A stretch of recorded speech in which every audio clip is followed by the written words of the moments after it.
Hey there, Chris here, and today I want to talk about the functional medicine approach and how it makes so much sense and gets the amazing results that it does. It has to do with asking more questions, diving deeper, having a more personable approach. Accountability is huge through the process, and just having a solid plan of action. Now, there's some other aspects to it that we'll dive into today, like functional testing, diving deeper with testing. So I figured I would highlight the process of functional medicine, what it looks like to work with a functional medicine practitioner, and some of the labs that we can use to get a better idea of where some underlying imbalances are coming from. This lady in particular came to me during the summer and was dealing with middle-aged, 55 years old, and was dealing with fatigue. She was diagnosed hypothyroid and was taking 60 milligrams of levothyroxine from her medical doctor and just felt fatigued, had been gaining weight the last couple of years, couldn't lose it, and just poor energy and poor motivation. She also had really bad digestive issues. She noted that even eating an apple would cause pretty intense bloating. So I want to dive into some functional labs and give you a brief overview and a little better understanding of what it looks like to work with a functional medicine practitioner and what you could expect, to learn from labs and how we use those to fill in the gaps and get answers and have just a more clear and confident approach to health. So the pathological range on blood work, you always see that on the right side. This is a wide range. The crazy thing is, what you need to know about that is it's a bell curve average of all the sick people that go to hospitals. You and I both know that healthy individuals aren't in hospitals, so they take a bell curve average, and there it is. It's just an unhealthy pool of people. Thankfully, smarter doctors, researchers, and scientists came along, and they pooled thousands, actually over 10,000 healthy individuals, and came up with this optimal or functional range. So on the blood work, as you'll see here, anywhere that I've written in red shows that she is outside of that functional range. Now, let's be clear. I do not use this blood work to diagnose, treat, or cure any diseases or conditions. That's not my job. That is the job of the medical doctors. So we leave that to them. I also want to make it clear that I don't adjust or give any advice on the medications that you may be taking. My goal is to improve your health through diet, through food, through nutrition, and support healthy physiology through diet and supplements and lifestyle. So we can use these labs, though, to figure out where imbalances are and try to support for better health. Again, optimal range, super important, very crucial here.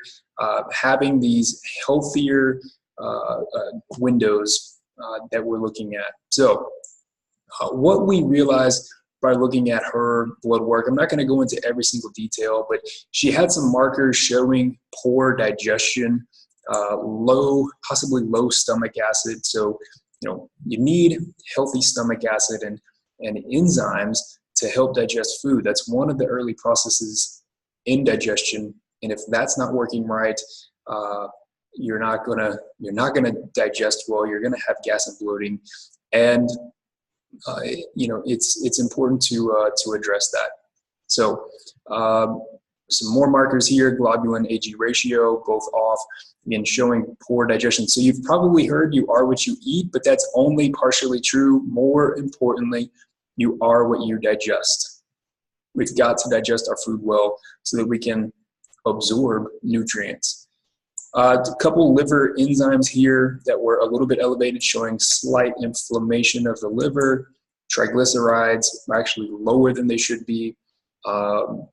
It's important to take in the right amount of healthy fats in your diet.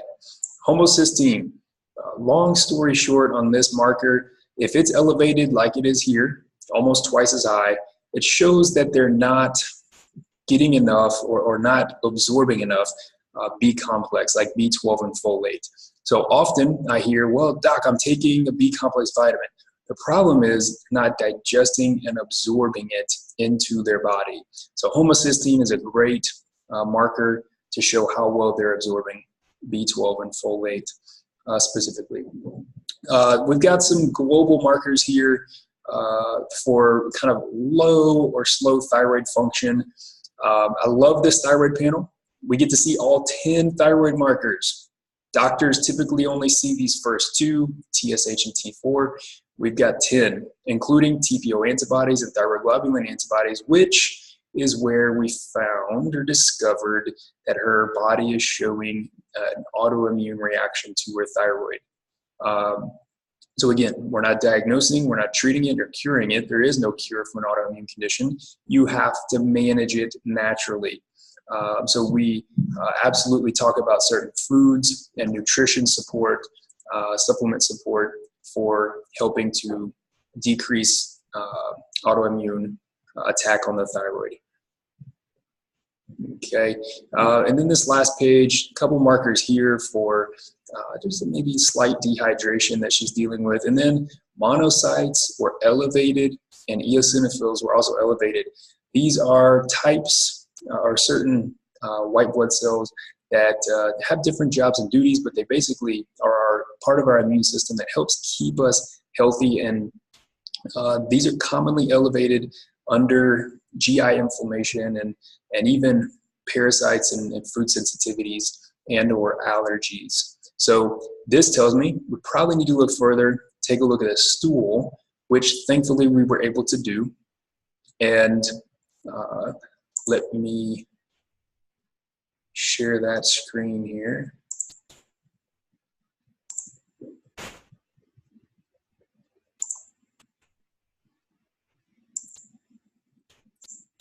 Okay, so now we see the stool. And the interesting thing about this stool is that this is the best one on the market. In my opinion, it analyzes the stool via DNA analysis. So instead of the old school method of using a microscope to interpret a stool and having to collect multiple stool samples, this one, you just need one collection.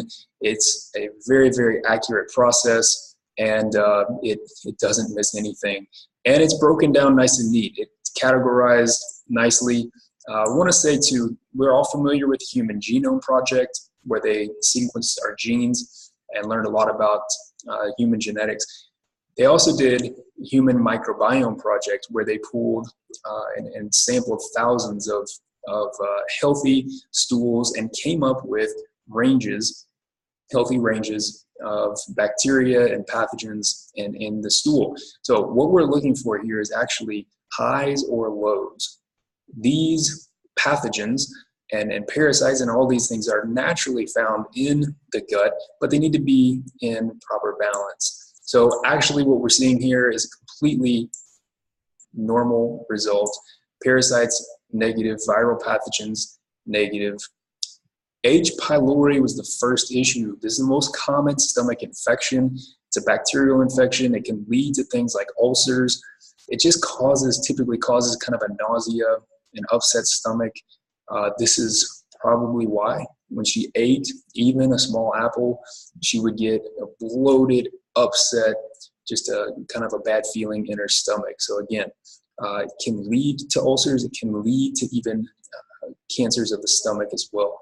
So definitely something that needs to be taken care of, either with a medical route of antibiotics, or if you prefer a natural route, we can absolutely use antimicrobials, great herbs and botanicals that can help to knock that out very effectively, I might add. Normal bacterial flora, these are the good guys. So probiotics, just want to say they need to be in balance too. So this is the first sign of a gut dysbiosis, so an imbalance of the good and bad in her gut. Then we get to the bad guys, opportunistic bacteria. These are the ones that are typically more symptomatic, and we see 3 that are elevated. So again, some elevated good bacteria, some elevated bad, but we want these to be in the normal ranges. So we're gonna need to address this with some more antimicrobials and attack these and bring them back into the normal ranges to recreate that healthy balance. Thankfully, no pathogens associated with autoimmune issues. And then we found a yeast or fungi growing. So interesting thing about these, they love sugar. So oftentimes sugar cravers, people that love sugar, they need it all day long, often have a yeast or candida or fungal overgrowth in the belly.